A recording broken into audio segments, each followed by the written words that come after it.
90 రోజుల కోర్సు పూర్తి చేస్తే చాలు 100% ప్లేస్మెంట్ సపోర్ట్ తో సాఫ్ట్వేర్ జాబ్ మీ సొంతం. వెంటనే కోడ్ జ్ఞాన్ డెస్టినేషన్ ని సంప్రదించండి.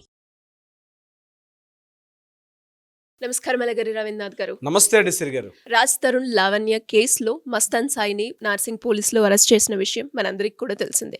దానికి సంబంధించిన రిమాండ్ రిపోర్ట్లో అసలు ఏముంది, అసలు ఏం జరుగుతుంది సార్ ఆ కేసులో? నిన్న లావణ్య ఈవిడ వెళ్ళి నిన్న నార్సింగ్ పోలీస్ స్టేషన్లో ఫిర్యాదు చేసిన తర్వాత కంప్లీట్గా ఒక 300 వీడియోలతో ఉన్నటువంటి ఒక హార్డ్ డిస్క్ కూడా, అంటే 2 హార్డ్ డిస్క్లు అంటున్నారు, బట్ అది కన్ఫర్మ్ చేసుకోవాలి సబ్జెక్ట్ టు ద కరెక్షన్.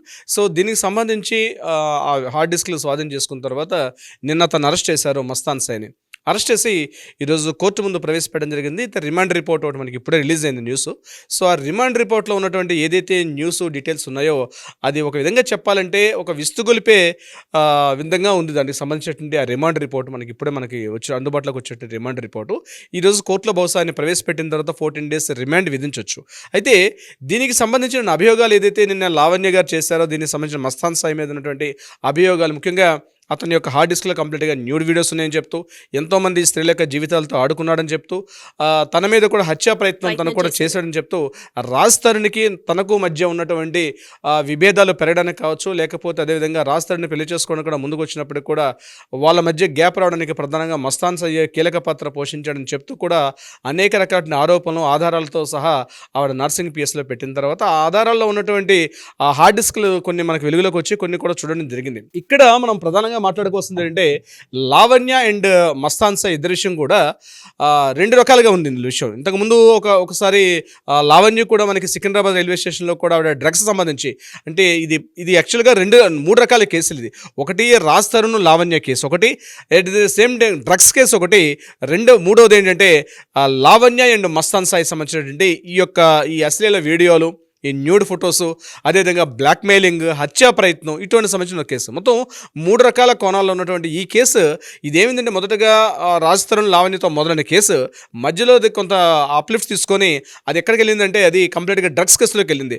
అంటే వరలక్ష్మి టిఫిన్స్ కేసు సంబంధించి కూడా ఆ సందర్భంలో 12 మంది మీద ఎఫ్ఐఆర్ నమోదవడం, అందులో నేను అనుకుంటాను మస్తాన్ సాయి 7వ నిందితుడో 8వ నిందితుడిగా కూడా ఇతన్ని ఆ సందర్భంలో అరెస్ట్ చేయడం కూడా జరిగింది. చేసిన తర్వాత లావణ్య అదే సందర్భంలో కూడా ఒకసారి హైదరాబాద్ టు ఢిల్లీ టు ముంబై తిరుగుతూ ఉన్నప్పుడు కూడా డ్రగ్స్తో పాటు కూడా ఆవిడ దొరికారని కూడా ఆ మధ్య లాస్ట్ ఇయర్ అనుకుంటాను ఇదే సందర్భంలో ఆవిడ మీద కొన్ని రకాల ఊహాగానాలు కూడా రావడం జరిగింది. ఆ కేసు ఎప్పటికీ కూడా ఆవిడ దీని మీద ఇంట్రాగేషన్కి పోలీస్ స్టేషన్లకి అందుబాటులో లేకుండా ఆవిడ తప్పించుకుని తిరుగుతూ ఈ కేసుని కంప్లీట్గా సైడ్ ట్రాక్ని పట్టించే విధంగా కంప్లీట్గా లావణ్య ఈ మస్తాన్ సాయి సంబంధించి ఆ వీడియోస్ అన్ని బయటపెట్టి కంప్లీట్గా కేసుని డైవర్ట్ చేసే పనిలో లావణ్య ఉన్నారు అన్నటువంటి విషయం కూడా మరొక కోణంగా కూడా వినిపిస్తోంది దీనికి సంబంధించి. అయితే ఏదేమైనప్పుడు కూడా ఈ కేసుని ఏ కేసు ఆ కేసు విధంగా మనం పరిశీలించి చూసినప్పుడు మాత్రం ఖచ్చితంగా ఈ మస్తాన్ సాయి చేసినటువంటి ఏదైతే ఉందో ఇది చాలా కాంట్రవర్షియల్గా ఉన్నటువంటి విషయం. ప్రధానంగా ఇతను ఏంటంటే ఒక యూట్యూబర్గా ఉన్నటువంటి Mastan Sai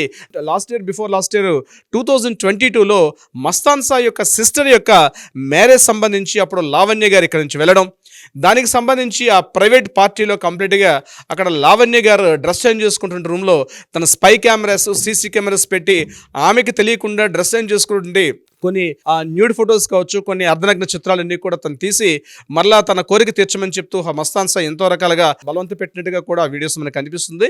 at the same time తన యొక్క ప్రపోజల్ని యాక్సెప్ట్ చేయకపోతే ఆ యొక్క వీడియోస్ అన్నీ కూడా సోషల్ మీడియాలో పెట్టి, అదేవిధంగా సోషల్ మీడియా ప్లాట్ఫామ్స్లో పెట్టి పోర్న్ సైట్స్ కూడా పంపిస్తూ కూడా అట్ ద సేమ్ టైం వాటన్నిటికి కూడా నేను చేస్తానని చెప్పి ఈమెను బ్లాక్మెయిల్ చేసినట్టుగా కూడా ఆవిడ అభియోగం. దాని తగ్గట్టుగా కూడా ఆధారాలు కూడా ఆవిడ చూపించారు. దీనికి సంబంధించిన కూడా మనకు కూడా కొన్ని విజువల్స్ కూడా మన బయటకు వచ్చాయి.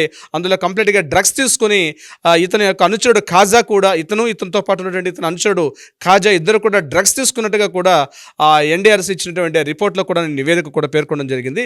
వాళ్ళు కూడా పొంతలేని సమాధానాలు చెప్తూ కూడా పోలీసులను అరెస్ట్ చేసినప్పుడు మాట్లాడిన మాటల్లో కూడా పొంతలేని సమాధానాలు చెప్తున్నారు. అయితే ప్రత్యేకించిన సాయంత్రం అక్కడ నర్సింగ్ పోలీస్ స్టేషన్ నుంచి కూడా మనకు ఒక మీడియాకి కూడా ఒక లెటర్ రావడం జరిగింది. అంటే వాళ్ళు చెప్పడం జరిగింది ప్రధానంగా ఈ కేసులో అంటే మస్తాన్ సాయి బాధితులుగా ఉన్నటువంటి వాళ్ళు ఎవరైనా సరే, అంటే సుమారుగా 300 వీడియోస్ ఉన్నాయి కాబట్టి ఒక లావణ్య కాకుండా చాలామంది అమ్మాయిల యొక్క జీవితాలతో అతను ఇదే రకంగా ఆడుకున్నాడని చెప్తూ వాళ్ళ యొక్క జీవితాలని పూర్తిగా అతను మిస్యూజ్ చేస్తూ వాళ్ళు ఏదైనా తమకి వేరే అవసరాలు మించి వస్తే వాళ్ళని స్పై కెమెరాతోటి, అదేవిధంగా సీసీ కెమెరాలతో కూడా వాళ్ళ యొక్క న్యూడ్ ఫొటోస్ తీయమని చెప్తూ వీడియో కాలింగ్ చేసేటప్పుడు కూడా అవన్నీ చేస్తూ ఉన్నటువంటి ఎంతోమంది మహిళలు అని చెప్తూ ఎవరైనా మహిళలు ఉంటే కూడా ఇమీడియట్గా పోలీస్ స్టేషన్ గురించి సంప్రదించమని కూడా చెప్పడం జరిగింది. కానీ ఈ వీడియో మనం చేస్తున్న సమయానికి అయితే ఇప్పటివరకు ఎవరు నమోదు చేయలేదు. కేవలం లావణ్య ఫిర్యాదు మేరకు మాత్రం ఈ కేసును తీసుకొని పోలీస్ ఇంట్రాగేషన్ నార్సింగ్ పిఎస్లో తీసుకోవడం కూడా జరిగింది. అయితే ఇక్కడ ఈ మస్తాన్ సాయి యొక్క ఒరిజినల్ యొక్క రిమాండ్ రిపోర్ట్లో ఉన్నటువంటి ఆ విస్తుగొలిపే విషయాలు ఒకటో వెలుగులోకి వస్తుంటే అత్యంత కామాంధుడిగా పూర్తిగా ఒక యూట్యూబర్గా ఉంటూ తన యొక్క పైశాచిక వాంఛ తీర్చుకోవడం కోసం చెప్పి ఎంతోమంది స్త్రీల యొక్క జీవితాలతోటి చాలా రకాలుగా ఆడుకుంటూ వాళ్ళని భయభ్రాంతులకు గురిచేస్తూ చాలా రకాలుగా ఇబ్బందులకు గురిచేస్తుంటే ఇతని మీద బిఎన్ఎస్లో వాళ్ళు చెప్పడం ఏంటంటే 4 రకాల సెక్షన్స్ నమోదు చేశారన్నట్టుగా తెలుస్తుంది అని దానికి సంబంధించింది. ముఖ్యంగా హత్యా ప్రయత్నం, డ్రగ్స్ కలిగి ఉండడం, డ్రగ్స్ తీసుకోవడం, అదేవిధంగా పోర్న్ సైట్స్లో అమ్మాయిల యొక్క జీవితాలని భయపెడుతూ వాళ్ళ యొక్క పోర్న్ సైట్స్లో వాళ్ళని అసలు బ్లాక్మెయిలింగ్ చేయడం, ఇవన్నీ కూడా ఈ సెక్షన్స్ మీద బిఎన్ఎస్ సెక్షన్స్ ప్రకారం ఇతని మీద కేసు నమోదు కూడా చేయడం జరిగింది. అయితే రిమాండ్ రిపోర్ట్లో విస్తుగొలిపే నిజాలంటే కేవలం లావణ్య మీద 2-3 సార్లు హత్యా ప్రయత్నం, అట్ ద సేమ్ టైం మొన్న జనవరి 30వ తారీఖు నాడు ఈ హార్డ్ డిస్క్ తీసుకెళ్ళిన తర్వాత పూర్తిగా డ్రగ్స్ తీసుకొని మందు కొట్టి ఎవరైతే లావణ్య ఉన్నారో ఆమె ఇంటికి వెళ్ళి అక్కడ ఉన్నటువంటి వాతావరణాన్ని పూర్తిగా భయభ్రాంతులకు గురిచేస్తూ ఆ హార్డ్ డిస్క్ ఇవ్వని పక్షంలో పూర్తిగా చాలా రకాల ఇబ్బంది గురిచేస్తారని కూడా తను వార్నింగ్ ఇచ్చి రావడం ఆ ఫుటేజ్ కూడా నిన్న పోలీసులకి హ్యాండ్ ఓవర్ చేసుకోవడం జరిగింది. ఇంతకుముందు మస్తాన్ సాయికి లావణ్యకి మధ్య కేసు విషయాల్లో కూడా రాజ్ తరుణ్ గారు అప్పట్లో వెళ్ళి వీళ్ళ మధ్య కొంత సయోధ్య రాధే కూర్చే ప్రయత్నం కూడా చేశారు. అదేవిధంగా హార్డ్ డిస్క్ల విషయంలో కూడా యాస్టీస్గా అంటే కాంప్లికేషన్స్ కాకుండా రాజ్ తరుణ్ గారు చాలా వరకు దీనికి సపోర్ట్ చేశారని చెప్పొచ్చు, ముఖ్యంగా లావణ్య అండ్ మస్తాన్ సాయి విషయంలో. కానీ కేసు తన స్థాయి దాటిపోయి చాలా ముందుకు వెళ్ళిన తర్వాత రాజ్ తరుణ్ గారు కూడా ఈ కేసు నుంచి ప్రత్యేకించి తప్పుకున్నట్టుగా మనకు తెలుస్తోంది. అయితే ప్రత్యేకించి ఇక్కడ లావణ్య గారి విషయంలో కూడా మనం ఎంత దీనిగా ఏదో క్లీన్ చిట్ ఇచ్చే ఉద్దేశం అంత కాదు. ఈ విషయంలో ఆవిడ కూడా చాలా సందర్భాల్లో మస్తాన్ సాయి, లావణ్య కూడా వాళ్ళిద్దరూ కూడా కలిసిమెలిసి తిరుగుతూ కొన్ని అంటే కలిసి ఉన్నంత కాలం వాళ్ళిద్దరి మధ్య సయోధ్య బాగానే ఉండేది. ఎప్పుడైతే బ్లాక్ మెయిలింగ్ కావచ్చు, హత్యా ప్రయత్నం కావచ్చు, అదేవిధంగా డ్రగ్స్ తీసుకోవడం, ఆవిడ చేత కొంత లిక్కర్ను కూడా తాగించేసి ఆ మీద ఇతను అత్యాచారం చేసినటువంటి వీడియోస్ కూడా బయటికి రావడం జరిగింది. ప్రధానంగా ఇక్కడ విషయం ఏంటంటే ఇటువంటి రిలేషన్స్లో ఉన్నప్పుడు ఒక స్త్రీ పురుషు ఇద్దరు కూడా సాన్నిధ్యం ఉండేటప్పుడు అది ఒకరికొకరు అంగీకారంతో ఉన్నారా మరొక విషయాలు పక్కన పెడితే స్పై కెమెరాస్ తోటి, సీసీ కెమెరాస్ తోటి ఆ వీడియోస్ తీయడం అన్నది చట్టరీత్యా పూర్తిగా నేరం. అది ముఖ్యంగా అది చూపిస్తూ వాళ్ళని బ్లాక్మెయిలింగ్ చేయడం ఇంకా నేరం. ఈ సైట్స్ని అంటే ఈ యొక్క వీడియోస్ని పోర్న్ సైట్స్లో పెడతానని చెప్తూ బ్లాక్మెయిలింగ్ చేయడం అనేది అది చాలా దారుణమైన విషయాలు. అయితే మస్తాన్ సాయి యొక్క ఒక్కొక్క విషయాన్ని వెలుగులోకి వచ్చినట్లయితే ఇతను కంప్లీట్గా ఇంతకుముందు ఏమనుకున్నామంటే కేవలం డ్రగ్స్ తీసుకునేవాడు అనుకునేవారు. తర్వాత ఎప్పుడైతే వరలక్ష్మి టిఫిన్ సంబంధించిన ప్రభాకర్ రెడ్డి గారు వీళ్ళందరినీ కూడా అరెస్ట్ చేసిన తర్వాత తెలిసిందంటే ఇతను కేవలం డ్రగ్ తీసుకోవడమే కాదు, డ్రగ్ పెడ్లర్లుగా కూడా పనిచేసాడని చెప్తూ కూడా కొన్ని అభియోగాలు ఉన్నాయి దీనికి సంబంధించి. ఏదేమైనప్పటికీ కూడా కేసు ఇంకా పోలీస్ కస్టడీలో బహుశా తీసుకుంటారనుకుంటున్నాను. నేర విచారణ చేసేటప్పుడు ఇక విచారణ అన్ని విషయాలు కూడా వెలుగులోకి వచ్చే అవకాశం ఉంటుంది. ఏదేమైనప్పుడు కూడా నేను ఇందాక చెప్పినట్టుగా సిరిగారు ప్రధానంగా ఈ కేసు కేవలం ఇది మస్తాన్ సాయి, లావణ్య కేసు ఒకటే కాకుండా అటు డ్రగ్స్ కేసు విషయంలో కూడా ఉంది. At the same time Raj Tarun Lavanya case ఇది కాకుండా ఇప్పుడు వచ్చినటువంటి ఈ యొక్క ఈ అశ్లీల వీడియోస్, అదేవిధంగా ఈ సైట్స్, పోర్న్ సైట్స్ విషయం సంబంధించి కూడా ఈ యొక్క అమ్మాయిల యొక్క ఫొటోస్ తీసి పోర్న్ సైట్స్లో పెడతానని చెప్పి బ్లాక్మెయిలింగ్ చేసినటువంటి విషయాలు 3 రకాలుగా ఉన్నటువంటి కేసు విషయంలో నిజాలు ఏమిటి, ఇందులో ఎవరు తప్పిదం చేశారు, ఇక్కడ ఏ ఒక్కరిని వెనకేసుకొని రావడం మన యొక్క విషయం కాదు. కానీ ఇక్కడ ఎవరు సచ్చీలు అని మాత్రం అయితే మనం చెప్పలేము. ముఖ్యంగా గుర్తుపెట్టుకొస్తుంది అంటే ఈరోజు ఆమె బయటకు వచ్చారు కాబట్టి, హార్డ్ డిస్క్ తీసుకొచ్చారు కాబట్టి తను నేనేందుకు క్లీన్ చిట్ అని చెప్పుకోవడానికి ప్రయత్నం చేస్తున్నారు లావణ్య గారు. నేను ఇక్కడ ఎవరిని చెప్పట్లేదు, ఇందులో అందరూ కలిస్తేనే 2 చేతులు కలిస్తేనే చప్పట్లు అనేది ఎలా సౌండ్ ఏది వస్తుందో ఈ కేసులో పాత్రధారులు, సూత్రధారులు, జగన్నాటక సూత్రధారులు చాలామంది హస్తాలు అయితే ఉన్నాయి.